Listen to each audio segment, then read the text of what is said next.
আজকের বিশ্ব রাজনীতির মেরুকরণে সবচেয়ে বড় প্রশ্ন, কে বেশি শক্তিশালী? কোন দেশের সামরিক ঘাঁটি কেবল প্রতিরক্ষার জন্য, আর কারটি বিশ্বব্যাপী আধিপত্য বিস্তারের কৌশল? একদিকে রয়েছে পৃথিবীর দীর্ঘস্থায়ী পরাশক্তি যুক্তরাষ্ট্র, যার সামরিক ঘাঁটির বিস্তার পৃথিবীর প্রায় প্রতিটি অঞ্চলে। অন্যদিকে চোখে পড়ে নতুন উত্থান চীন, যার সামরিক উন্নয়ন ও কৃত্রিম দ্বীপ গঠনের মাধ্যমে প্রতিদ্বন্দ্বিতার এক নতুন অধ্যায় রচিত হচ্ছে দক্ষিণ চীন সাগরে। এই প্রতিবেদনে আমরা তুলে ধরব চীন ও যুক্তরাষ্ট্রের সামরিক ঘাঁটির বিস্তার, প্রযুক্তি, কৌশলগত অবস্থান এবং শক্তি সামর্থ্যের বিশ্লেষণ। চীনের কৌশল, পরিকল্পিত বিস্তার ও কৃত্রিম দ্বীপে সামরিক মহাপরিকল্পনা। চীনের সামরিক কৌশল মূলত আঞ্চলিক প্রতিপত্তি প্রতিষ্ঠার লক্ষ্যে পরিকল্পিত। দক্ষিণ চীন সাগরে চীনের ঘাঁটি নির্মাণ এই কথারই বাস্তব প্রমাণ। ব্রিটিশ সংবাদ মাধ্যম দ্য ইন্ডিপেন্ডেন্ট এবং Asia maritime transparency initiative AMTI প্রকাশিত স্যাটেলাইট চিত্রে দেখা গেছে, চীন মিসাফ রিফ নামক একটি কৃত্রিম দ্বীপে ৩,২০০ হেক্টর এলাকা জুড়ে বিশাল এক সামরিক ঘাঁটি তৈরি করেছে। এই ঘাঁটিটির বৈশিষ্ট্য পারমাণবিক বোমারু বিমান উড়ানোর সক্ষমতা, বিশাল রানওয়ে এবং বিমান হ্যাঙ্গার, ভূমি থেকে আকাশ ও সমুদ্র ধ্বংসকারী ক্ষেপণাস্ত্র, আধুনিক রাডার ও নজরদারি সিস্টেম, জাহাজ রাখার এবং মেরামতের সুবিধা সহ বন্দর সুবিধা।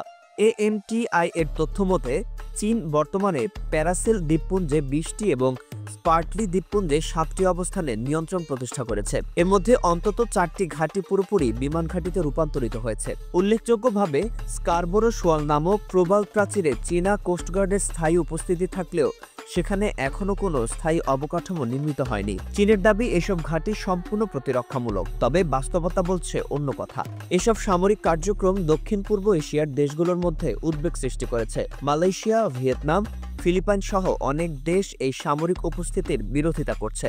যুক্তরাষ্ট্রের সামরিক ঘাঁটি, গ্লোবাল পরাশক্তির প্রতিফলন। যুক্তরাষ্ট্রের সামরিক উপস্থিতি সীমিত নয় কোনো নির্দিষ্ট অঞ্চলেই, বরং তাদের সামরিক ঘাঁটি বিস্তৃত বিশ্বের প্রায় প্রতিটি কৌশলগত গুরুত্বপূর্ণ অঞ্চলে। বর্তমানে যুক্তরাষ্ট্রের ৭৫০টিরও বেশি সামরিক ঘাঁটি ৮০টিরও বেশি দেশে স্থাপন। এই ঘাঁটিগুলোর মধ্যে বিশেষভাবে উল্লেখযোগ্য জার্মানি ও জাপানে US কমান্ড, দক্ষিণ কোরিয়ার উত্তর কোরিয়ার হুমকির মোকাবেলা, কুয়েত, বাহরাইন ও কাতারে মধ্যপ্রাচ্যীয় আগ্রহ নিয়ন্ত্রণ। যুক্তরাষ্ট্রের সামরিক ঘাঁটির বৈশিষ্ট্য, পারমাণবিক বোমারু বিমান B-2, B-52, B-1B, স্টিলথ যুদ্ধবিমান F-22, F-35, প্যাট্রিয়ট ও থার্ড ক্ষেপণাস্ত্র প্রতিরক্ষা, এয়ারক্রাফট ক্যারিয়ার ও সাবমেরিন নেটওয়ার্ক, ড্রোন এবং উপগ্রহ ভিত্তিক নজরদারি প্রযুক্তির। দক্ষিণ চীন সাগর, সংঘাতের কেন্দ্রবিন্দু বিশ্ব বাণিজ্যের প্রায় ৩০% এই সাগর দিয়ে পরিবাহিত হয়। দক্ষিণ চীন সাগরের উপর চীনের একচেটিয়া দাবিকে আন্তর্জাতিক আদালত ২০১৬ সালে অবৈধ ঘোষণা করে, কিন্তু চীন এই রায় মানতে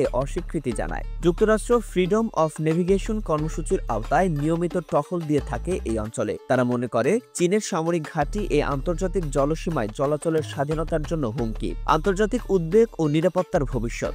চীন ও যুক্তরাষ্ট্রের সামরিক প্রতিদ্বন্দ্বিতা এখন কেবল অস্ত্রের নয়, এটি ভূরাজনৈতিক প্রভাবের যুদ্ধ।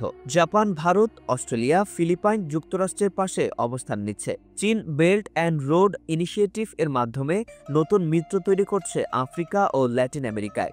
বিশেষজ্ঞরা মনে করেন এই সামরিক ঘাঁটির প্রতিযোগিতা সরাসরি যুদ্ধে না গেলেও একটি ঠান্ডা যুদ্ধের নতুন রূপ তৈরি করছে। চীন এখনও দাবি করে তার সামরিক ঘাঁটি প্রতিরক্ষামূলক, কিন্তু স্যাটেলাইট চিত্র, যুদ্ধবিমান নামানো, ক্ষেপণাস্ত্র মোতায়েন সব মিলিয়ে বাস্তবতা বলছে এটি একটি দীর্ঘমেয়াদী কৌশলগত আধিপত্য বিস্তারের অংশ।